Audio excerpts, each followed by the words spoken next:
And that was just the reason that everyone started to copy it. It was so dominant in lane. Something like this, sure, you won't have a lot of mana for the most part, but you're going to do a lot of damage. And against someone like the Esmeralda, that's what you want to do. You want to completely bully her. You want to just take her out of the lane as fast as possible. And it gets the job done. I mean, we're talking about a lot of throwback, right? Like back in 2019, during the first M Championship, the Hylos was the real pick against the Esmeralda. It was their quote-unquote counter. Back in MSC as well in 2019, you were there in Manila back then. Yeah, that was the answer. So theoretically speaking, it works. And like Mirko said, in Indonesia, it has been used before. This time against Edward using it, maybe that's the question mark because I have not seen Edward really use it.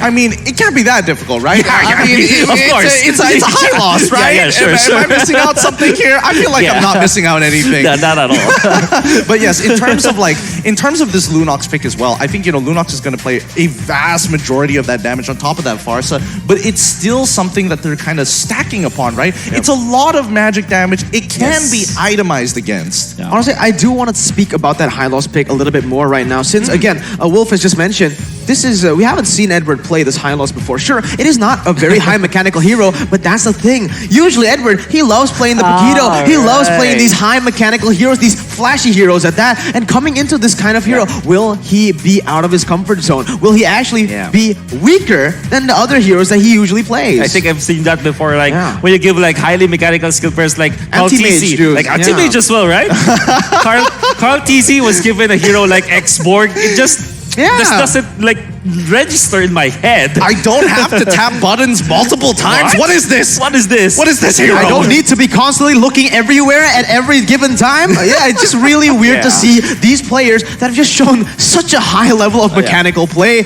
using these kind of heroes. Yeah, losing they call this the joystick hero. The joystick hero. Yeah, the joystick.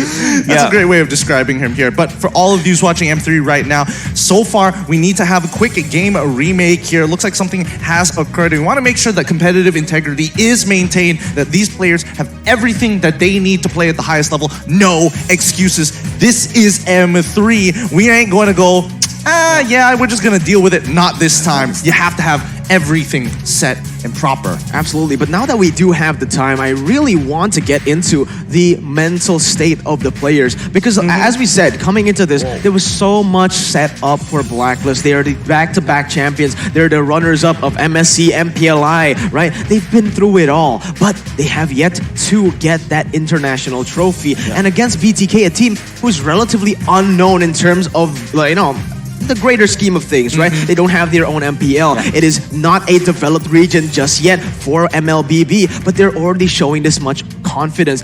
For Blacklist, is it too much pressure for them going up against the literal underdogs here? Honestly, I think that's what makes them so exciting, that just by raw talent and understanding and just brains. No coach. They're no coach as well. They got no coach. It's amazing to see what they're able and capable of. Yeah, and that is really putting a lot of pressure onto Blacklist International. Imagine like carrying the burden of like the Filipino fan base, which by the way really expects a lot from its representatives as a thing, right? Then again, Blacklist International, they have been in this place before.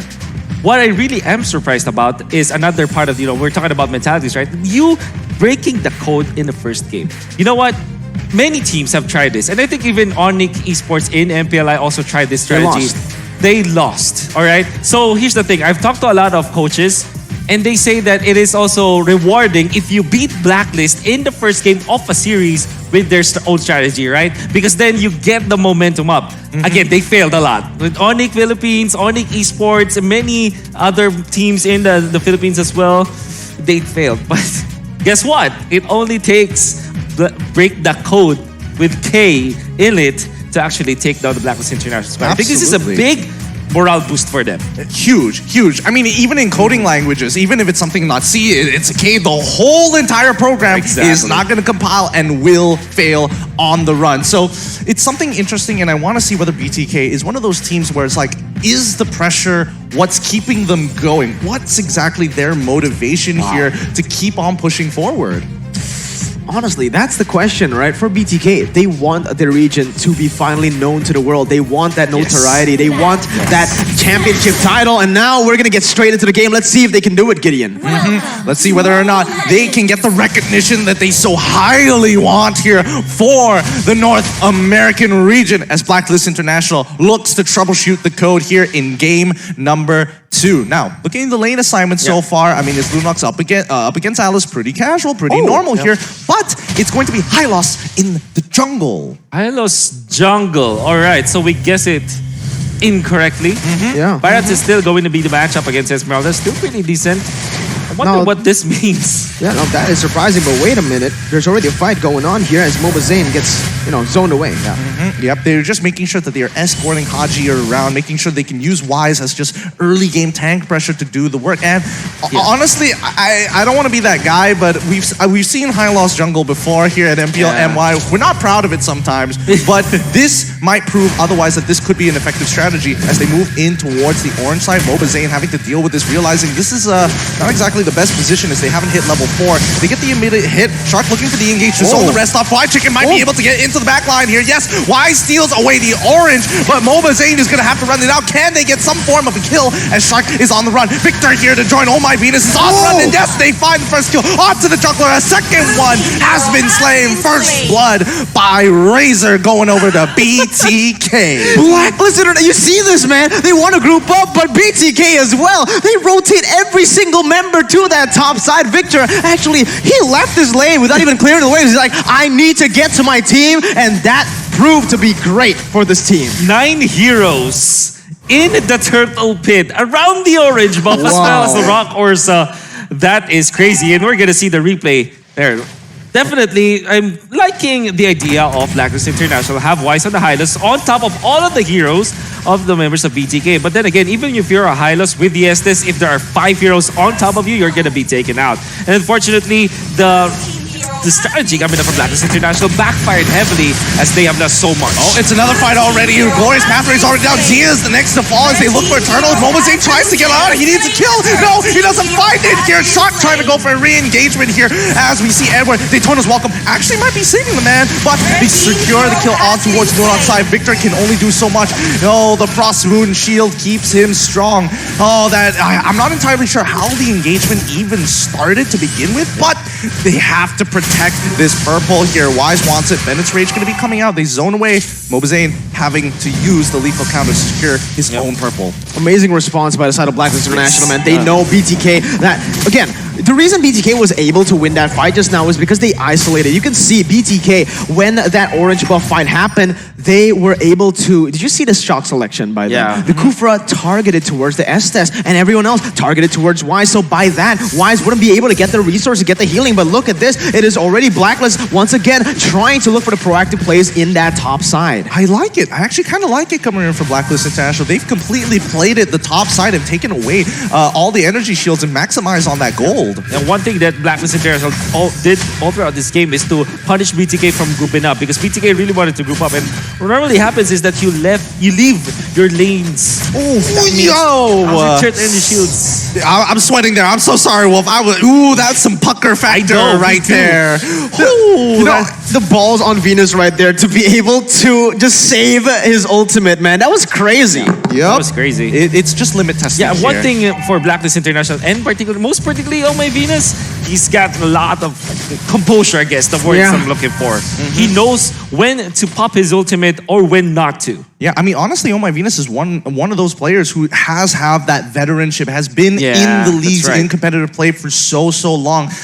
Tempered like steel here. Another game pause is going to be, I'm not entirely sure what the issue is going to be, but we'll fix it in the meantime. We got to trust that the system works. Yeah, you talked about how veterancy can come, or veteranship might come from Ohmyv33nus. Fun fact, Ohmyv33nus and Wise, they also represented the Philippines before, back in M1. But they're still part of Onyx Philippines, who also represents the Philippines today. And so this is not the first time. In fact, there are 3 two-timers already for the world stage for Blacklist International. So that is amazing. Yet to get their championship, eventual championship in the international stage, as you have also brought up. Yeah, I mean, earlier on. that's one of those things that's got to be frustrating for Blacklist Yeah. International, right? They get ever so close to clinching an international title, and then some other team just has to steal it Yeah. away right at the last second. Yeah. Be Honestly, crazy. like, looking at it right now, BTK, they really need to play it smart because already I we're agree. seeing them. They're already over greedy sometimes right now. After getting that first game, which was very clean, clean is an understatement. They played that perfectly. But in the second game, we already see they played it really well in the early stages, but they're getting overzealous here. Yeah. They see that they weren't actually in position to take that turtle, but they still forced it anyways. And that was the reason Blacklist was able to capitalize. So if BTK just stays in composure, plays the way they've been doing from the first game all the way up until that first blood, I feel like they have a solid chance at beating the tournament favorites. To add on to that, actually, I think a lot of this game is going to come down to just overall engagement and positioning coming in from both of the sports, Ohmyv33nus and Shark. Because Shark, there's a lot more pressure on him to look to disengage and peel for the rest of his team. But Ohmyv33nus is going to be super, super key in making sure that no matter what they do, it's going to go unpunished or they're just winning by an overwhelming life lead.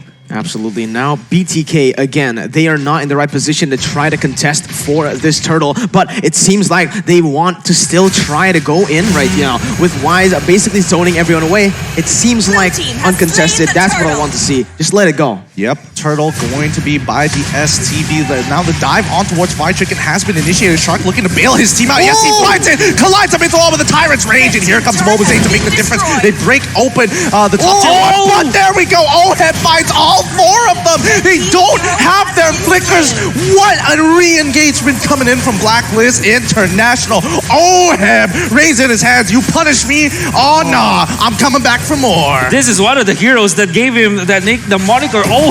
God, my goodness! A three-man black hole. And he is just recalling away from BTK. I mean, for BTK, that was amazing from Shark. Using the flicker, going over some of the members of Blacklist International so that he will land the good, shot selection once again with the Tyrant's Revenge. And then pops the ultimate. Good combo with Zia on the ultimate. That's like the dream combo for BTK, right? And then you jump in with Quiet Chicken. Unfortunately, Ohmyv33nus was just ready with the ultimate. So that keeps Blacklist International top now. And what I like about Blacklist International is they took down the turret with them. Oh, Edward almost getting died, but here comes the glorious pathway coming in from Wise. Haji looking to actually punish somebody here. Zia quickly disengaging the entire team, saying, hey, you can calm down here for a second. Feathered Airstrike will keep you at bay. But Victor really testing his luck here with Haji. Oh, he bakes it out for Shark with the Tyrant's Rage again on three people. But MobaZane, he needs one kill. No, Haji did not die. If Haji died, MobaZane would have had enough HP to maybe get out of there. Welcome to the ultimate bonding experience right now as Blacklist just completely take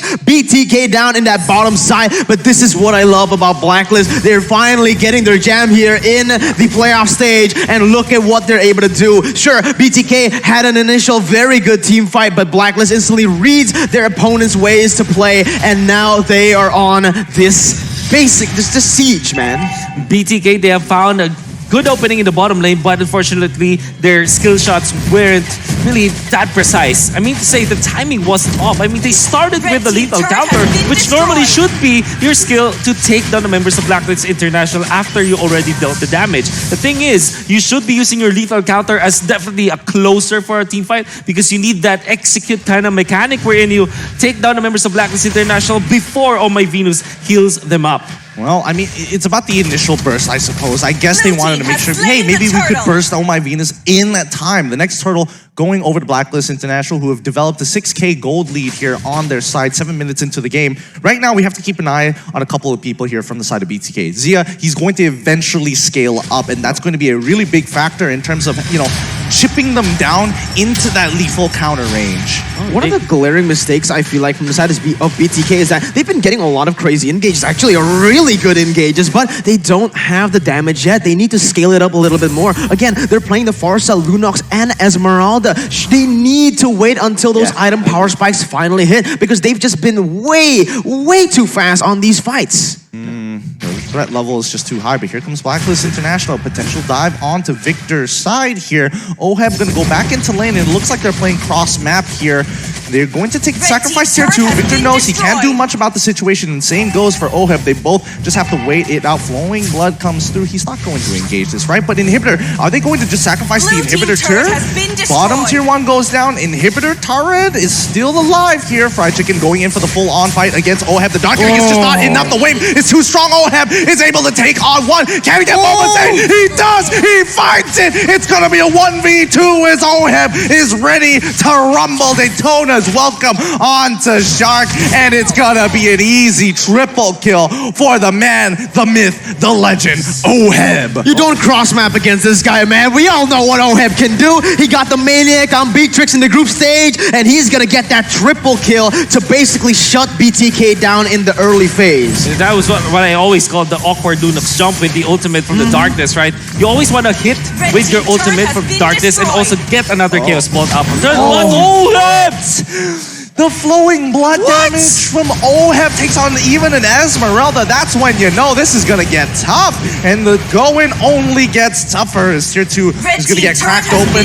Lord is up and running. Does Blacklist International want to get a little greedy here and force the player? Wait for Luminous Lord. It looks like they're gonna go for the greed and press the advantage. Look at how Blacklist International just plays. Again, we saw BTK. They were able to get that 10,000 gold lead against Blacklist International, but I feel like Blacklist, they just do so much more with the leads that they have. They're able to snowball much more efficiently, and that is why you can't make those mistakes against this team. You make one tiny mistake in that turtle pit, and it all just comes crumbling down. Everything you've been able to build, it just gets completely bulldozed by Blacklist. And now BTK, they need to rely on their wave clear. They have the Farsa at least. Zia will be so instrumental in this defense. MobaZane, unfortunately, went for offensive items instead of something like Radiant Armor or maybe something along the lines of Athena Shield. So he's gonna melt if he stays on top of the minion wave. So in order for BTK to defend themselves, they have to have good positioning, and Zia needs to smartly use his ultimate, not pop it, not smartly. Yeah, he's got to be very careful here. And now on that top side, they're already using the siege mechanics. So what Edward and Wise with the glorious pathway, making it impossible to even get on top of them. Lord is coming through. They should be able to shred this, no issues whatsoever. But how many inhibitors is this going to take? Shark, he's looking for something. Blacklist is going to back away. Edward giving them plenty of vision. Bennett's rage is coming down too. They're just going to shred 2 inhibitor turrets 10 minutes in towards this game. Ohmyv's lead. Can they get one more? They've stacked this perfectly as Fried Chicken and MobaZane can't really do much about it. As the Biru's passion comes on through, and that's going to be 3 clean inhibitors coming in from Blacklist International. You know it's over when you don't even need minions to siege into the base, man. That mid lane inhibitor, that was brutal by Blacklist International. And right now, BTK, honestly, they can't really make any plays, any macro plays, even proactive on the map anymore. It's just Blacklist controlling everything and anything at this point. We'll just see how BTK handles this.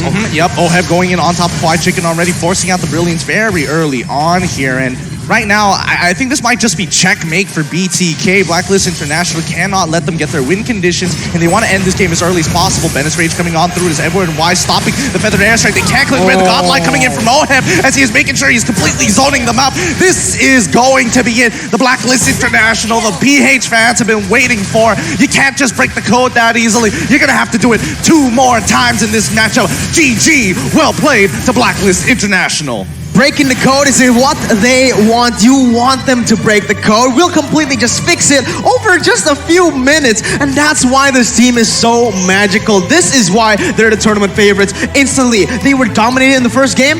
No worries, no pressure whatsoever. We got everyone here just learning instantly, and you can see the evolution already. They managed to adapt so fast, even